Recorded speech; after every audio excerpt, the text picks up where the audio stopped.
Tom Brady was on the Colin Cowherd show on Thursday, and I listened to it, but it wasn't until the second time around. Something caught my ear, and as promised, it hit like crack.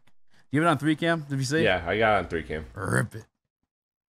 Yeah, and the ability to develop that player, to give him the tools so that when he gets to the line of scrimmage and he sees blitz, okay, if they're blitzing me, these are the 2 protections I can use when they blitz.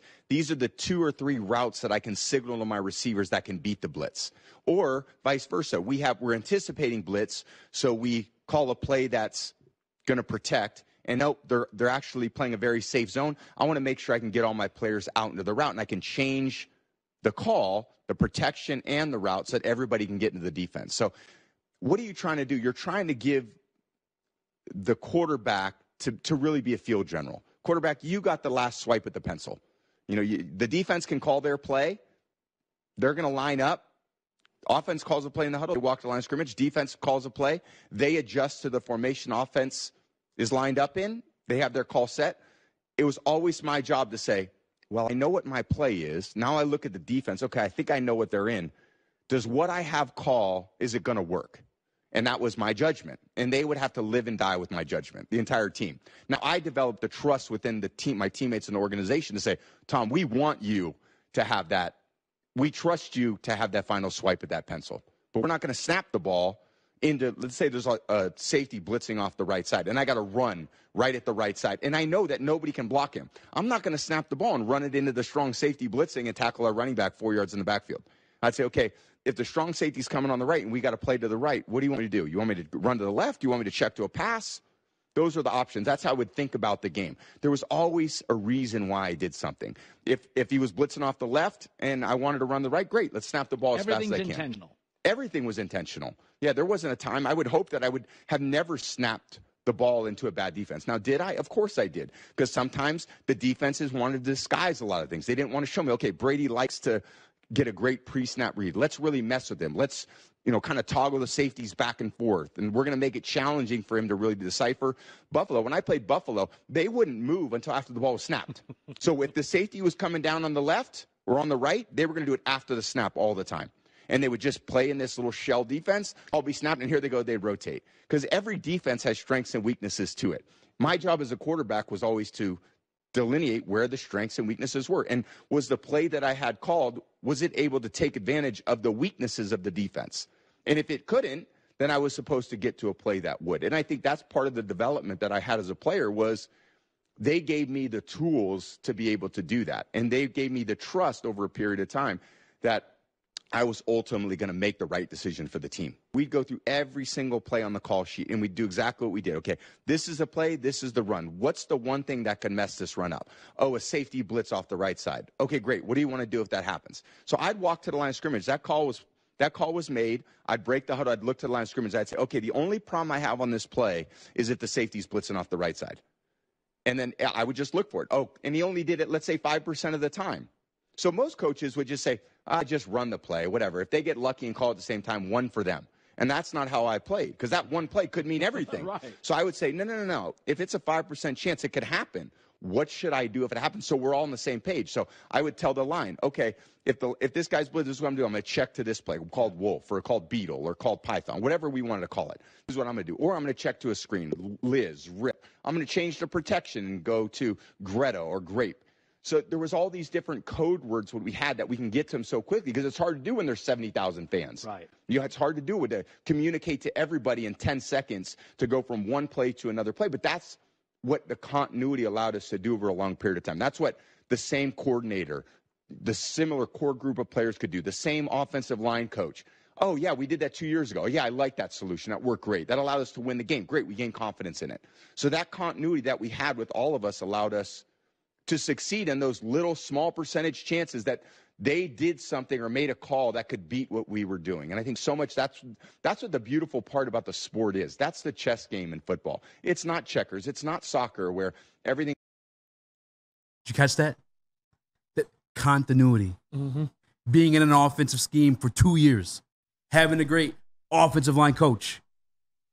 Dan Campbell this offseason called this year's offseason Football 401. Mm-hmm. Because it's like the fourth installment of what they've already been doing. You know, so those check words they use for those hot routes or changing the protections, those code words. Well, when you have an offense that's been together for as long as it has, they're all familiar with those said code words. You also talked about that the continuity, cohesiveness of like knowing something you've ran before and what's countered against it 2 years ago, but now you know the solution because you've been running that play so many times over and over and over again.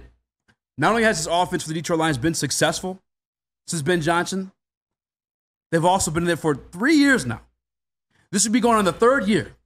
And let's be real about it. Tom Brady, most Super Bowl rings ever, right? Mm-hmm. Was he the most talented guy? No.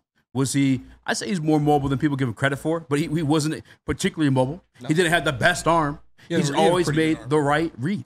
He knew where everybody was going to be. He knew this offense like the back of his hand. And as he said before, too, if he didn't know, he'd make sure everybody knew because he wanted to know. You know, if something's going over here, no, we got to know how to counter that. Yeah.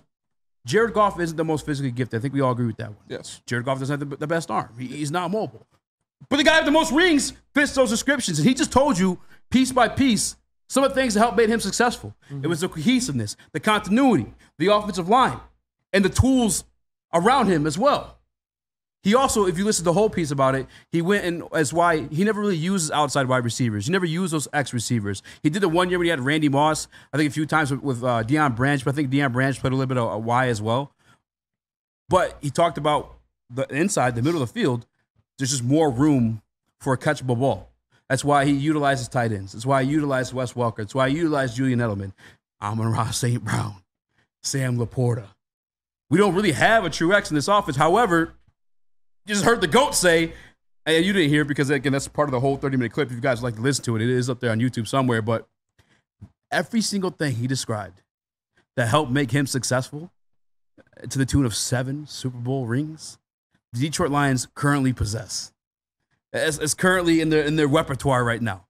And I'm telling you guys, I've never been more confident. You've said it multiple times, but you talked about Super Bowl, and I was like, oh, wait, whoa. Hold on now. I'm finally on board. If it were anybody else saying those things, I probably wouldn't give 2 shits, to be honest with you. But Tom fucking Brady saying those things, you could make a fucking checklist of everything he mentioned and correlate it to Detroit Lions. It is there, bro. I think the Detroit Lions are going to the Super Bowl this year. I think they do. Or I think they can. I think they will. And you talked about how the cohesion, the cohesiveness of having guys in the same offense, the same plays, the same calls, the same feel for multiple years. Last year was the first time in Jared Goff's career he's had the same offensive coordinator and quarterbacks coach for 2 seasons in a row. So this year, obviously, will be the first time in Jared Goff's career that he's had the same offensive coordinator / play caller and quarterbacks coach for 3 years in a row. He is extremely comfortable in this offense. He knows it like the back of his hand. And like Tom Brady said, you put the pieces around him. You put the pieces around Tom Brady. You put the Aaron Hernandezes, the Rob Gronkowskis, the James Whites, the Danny Amendolas, the Julian Edelmans, the Wes Welkers. You put them around him that benefit him. What is the first thing that Ben Johnson did when they traded for Jared Goff? He sat down with him and built this offense on his strengths, built this offense on what he does best, on what makes him a great quarterback in the NFL. What has Brad Holmes been doing since he got here? Drafting offensive weapons that benefit Goff, that bring the best out of Goff. Goff that throws them the ball, and all of these guys, when you get the ball in their hands, they go out and make shit happen. Like Laporta, like Gibbs, like Amon-Ra St. Brown. You give them the ball, and they do the rest. So Jared Goff being in this offense where he needs to put the ball in the same spot for these guys who have been in the offense where they know where that spot is. They know when the ball is going to come out. They know where Jared Goff likes to place the ball. It makes everything easier because they're more comfortable with it. They've been doing it for so long. So, yeah, it's definitely going to help. And the more you do something, repetition makes mastery. And them continuing to run this same offense, the same system, with the same play caller and the same coaching staff is only going to benefit them. Now, I'm blessed to where all my takes are on wax. Everything I have to say is in a microphone. It's recorded. It's documented. You can look it up, pull the receipts if you'd like. And I've said these things, right? I've been comfortable and confident in these things. That's why last year, with Ben Johnson being the offensive coordinator, I'm like, listen, this is our last year with this guy. They know this offense well. Go all in, get to the Super Bowl. I had nobody, including the organization itself, had any fucking clue that Ben Johnson was going to return. making this a third year within this offense. Like that is like the plus side of this. That's why it's football 401. And yeah, I speak of these things of Jared Goff being better. In fact, I've already been on record saying like he'll probably be his best year. Again, everything I say is documented. Yeah, like however, when Tom Brady says it then equates to like reality when it comes to Super Bowl championship. When Tom Brady says it, it's different. Yeah, like, it's more than me hypothesizing. It's real. Football 401 is a graduate level course for a reason because you've already put the work in. You know the scheme. You know the system. Now it's time to go out there and implement the mastery of it. And that's what these guys have been doing, working so hard. Ben Johnson has them knowing what they want to do, where they want to do it, and how they want to do it. And you see, we talk about it all the time, how Goff, it takes him a little while to get used to his receivers or to get comfortable with his receivers. That might be true for guys on the outside, but the guys in the middle that hop in there and they immediately take off is because that's where he wins, is in the middle of the field. And he knows where the receiver is going to be, when he needs to get rid of the ball. Everything is down to an exact science. And Jared Goff executed it masterfully the past 2 seasons. And just real quick, too, comment from... let me find it here. The Shaquille Oatmeal. Shout out to the name. Loving it. Says, I'm not discrediting how good Goff is. But if that's the case at Easy, then why didn't Goff have more success in L.A.? So the stuff that Tom Brady was talking about, the cohesiveness, knowing what works and what's... Jared Goff was never allowed to call his own audibles. He was never allowed to read his own defense. It was all pre-read for him going into it. Then once that mic cut off, he was kind of fucked. Because he was never truly allowed to, because his hand was never let go to learn these things, to learn those protections. He never learned. You heard Tom Brady talk about calling his protections, a Lizzo or replica or whatever words he used. Oh, what am I doing if this guy's blitzing right? Jared Goff never had the full autonomy to call those. What they did in Detroit, and it took a while to get there. However, again, Ben Johnson being the brilliant coach that he is, sitting down with Jared Goff to game plan and make sure that he's comfortable with these things and knows them himself, he does know that. And not only does he know it and got to like learn it and grow in it, that's exactly just that, the growth. You heard Tom Brady in that clip use the word development, right? He's also given the tools to help himself development. So, like, if I have to call, the Lizzo or Ringo or whatever the hell it may be, okay, well, I have a Sam Laporte over here and I have an Amon-Ra over here. I also have a killer-ass fucking offensive line and run game to follow suit as well. So, like, that's the difference between Jared Goff kind of just, I guess I don't know the word, plateauing in L.A. Versus being able to grow in Detroit. Yeah, in LA, like you said, Goff was never allowed to be that guy making the decisions at the line of scrimmage, reading the coverage, audibling the plays. He also never had the same offensive coordinator and quarterbacks coach for more than 2 seasons together. He also, I talked about it before, Sean McVay and the brilliant man that he is, he was trying to use Jared Goff, the square peg, to put in the round hole of his offensive scheme instead of building a square hole to put the square peg in like Ben Johnson did, where he built the system around what Jared Goff does. Sean McVay was trying to put Jared Goff into his scheme, which was the downfield shots and the action and attacking down the field and stuff like that. And that's not his strength. That's not what he does best. And it's been shown in Detroit that what he does best can win you a lot of football games when you attack that middle of the field and have an extremely strong run game. And that's what's happened. You hear the term practice makes perfect. And another thing he said, and again, not in the clip that we played, but if you guys want to listen to the whole piece of it, he talked about how instead of learning, it became militant. Like the way the offenses ran, the way the defenses ran, like they knew what they had to do and they were just executing then at the assignment. There was no warning what it was just executing it to a T and knowing what you were seeing and what you had to change to. That's what the Patriots became, and that's what the Detroit Lions have become.